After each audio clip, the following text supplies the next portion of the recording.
Bonjour et bienvenue sur notre chaîne YouTube Tester Outdoor et Running et Trail.net. Aujourd'hui, dans cette vidéo, je voulais revenir avec vous sur les JO, les Jeux Olympiques de Rio 2016. Donc c'était pour avoir votre ressenti. Qu'est-ce que vous avez passé? Qu'est-ce que vous avez retenu? Qu'est-ce qui vous a plu? Qu'est-ce qui vous a déplu? Tout cela, vous pouvez bien sûr me le dire en dessous de la vidéo dans les commentaires. Quant à moi, je vais vous livrer rapidement mes impressions sur les JO 2016. Je vais commencer tout d'abord parce que je n'ai pas trop aimé, je pense que j'en étais plusieurs là-dessus, être d'accord. Ça concerne le dopage, avec notamment l'affaire russe, qui ont été réhabilités, entre guillemets, juste avant les JO par le comité d'exécution. Et du coup, bon, là-dessus, ça pose problème, bien sûr, à polémique. Sachant que là on était plutôt sur un dopage d'État, mais je ne pense pas que ce soit les seuls pays, les seules fédérations qui sont dans ce cas-là. Après bien sûr ces problèmes de dopage se sont prolongés surtout sur la première semaine des JO avec la natation et un nageur français qui a déclaré celui-ci il pisse violet. Donc bien sûr c'est sujet à porter à polémique. Et ensuite ça s'est un petit peu tassé, mais néanmoins quand même il y a toujours des substitutions et puis avec cette affaire-là, les JO, l'athlétisme, la natation, enfin tous les sports qui traînent autour des JO n'en sortent pas grandis. Pour moi, ça a été une très mauvaise image de publicité faite pour les JO. Et le deuxième point qui m'a un petit peu, pas perturbé, mais ce sont les tribunes. Dans les tribunes, par exemple, brésiliennes, beaucoup de places vides quand même, sauf quand il y avait l'équipe brésilienne qui jouait. Mais sinon, alors je ne connais pas du tout les tarifs qui étaient appliqués là-bas. Je ne me suis pas du tout intéressé, mais il y a quand même beaucoup de places vides. Et je pense qu'un effort aurait pu être fait au niveau de la population sur les derniers jours pour qu'ils puissent assister notamment à certaines compétitions. Je sais qu'il n'y avait pas grand monde dans le stade. Et là-dessus aussi, on pourrait revenir, il y a beaucoup de sujets qui ont été traités aussi, sur la ferveur des supporters brésiliens. Alors, on a eu les cas pour les Français, notamment pour le judo avec Teddy Riner qui était sifflé lors de la remise des médailles, ou alors notre perchiste qui a été également sifflé durant la compétition et puis pendant la remise des médailles également. Donc ça aussi c'est peut-être un point négatif qu'on pourrait mettre dans l'organisation des JO 2016. Alors beaucoup ont dit que c'est un public de footeux. C'est vrai que la culture de foot au Brésil est énorme. Et quand on assiste à un match de foot, que ce soit partout au Brésil, en France, en Europe, n'importe où, les sifflets sont omniprésents pendant le match. Et même avant et même après. Donc là-dessus, je ne leur tiendrai pas trop rigueur.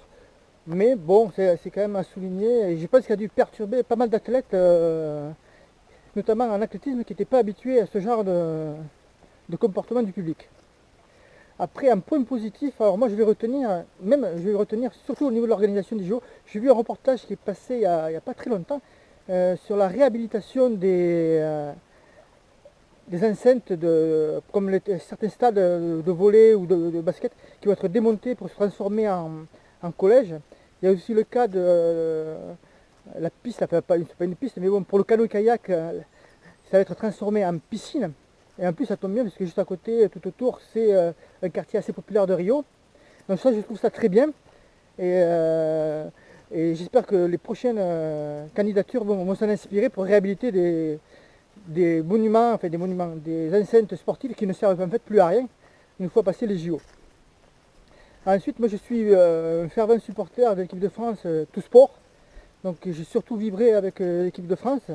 Alors que ce soit le hand, le basket, même les sports individuels comme l'équitation, c'est un sport que je regarde pratiquement jamais, sauf au moment des JO et quand il y a des Français qui passent, surtout.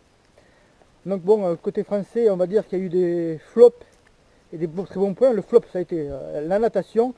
On a l'impression vraiment que dans la natation française, il y a un esprit exécrable actuellement, énorme, entre les athlètes et les entraîneurs, avec la fédération. En fait, à mon avis, ça va laver juste son linge sale en famille, mais la natation n'est vraiment pas sortie grandie et on se demande si la relève est là pour les prochains JO. Surtout qu'il y en a plusieurs qui ont dit qu'ils arrêtaient la compétition.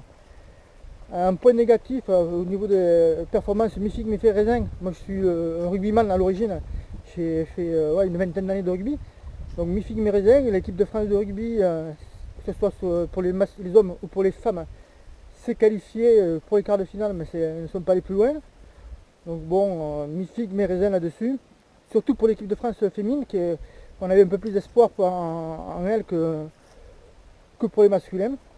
Donc de ce côté-là, c'est pas été un parti tout à fait réussi. Les autres flops aussi que je retiendrai, c'est tout ce qui concerne les sports d'endurance comme le marathon par exemple, que ce soit hommes et femmes, mais aussi le cyclisme, hommes et femmes également. On n'a vraiment pas brillé là-dessus.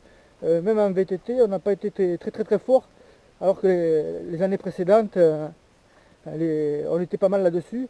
Le cyclisme sur route aussi également a fait un véritable flop au niveau français. C'est un petit peu décevant. Bon, on espère qu'ils feront comme l'équitation qui avait loupé les JO de Londres, mais qui s'est superbement rattrapé cette année. Donc on espère qu'ils seront rétablir à la barre, voir ce qui ne va pas, et puis remettre un coup de collier pour décrocher une médaille au prochain JO. Après il y a d'autres sports, le handball c'est vraiment dommage par exemple qu'ils aient loupé les doubles médailles d'or. Ils sont tous les deux sur le podium, médaille d'argent. C'est pas mal, mais c'est vraiment dommage qu'ils aient loupé cette double médaille qui aurait été superbe. Après on va retenir la boxe aussi quand même, parce que la boxe, pas mal de médailles en boxe, et avec 2 médailles d'or pour le couple maintenant qui va devenir fashion et très à la mode, qu'on va retrouver sur les plateaux de télévision.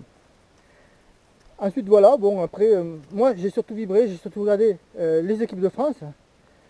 Déception aussi pour l'équipe de basket avec l'arrêt de Tony Parker et d'autres joueurs de basket, l'équipe de France. Ils ont vraiment pris une branlée contre les Espagnols sur le dernier match, c'est un peu dommage. Donc voilà, dites-moi dans les commentaires ce que vous en pensez, ce que vous avez retenu en bien, en négatif. Quant à moi, je vous retrouve dans une prochaine vidéo. Ah oui, j'ai oublié un petit truc. Je vous mets en lien un dernier article que je viens de publier sur Testar Outdoor qui donne des conseils pour bien choisir sa montre GPS cardio. Bon petit sujet de discussion là aussi qu'on pourra faire en vidéo, pourquoi pas. En tout cas, j'attends vos commentaires sur cette vidéo pour me dire ce que vous avez pensé des JO de Rio. Je vous retrouve dans une prochaine vidéo. À bientôt et bon run!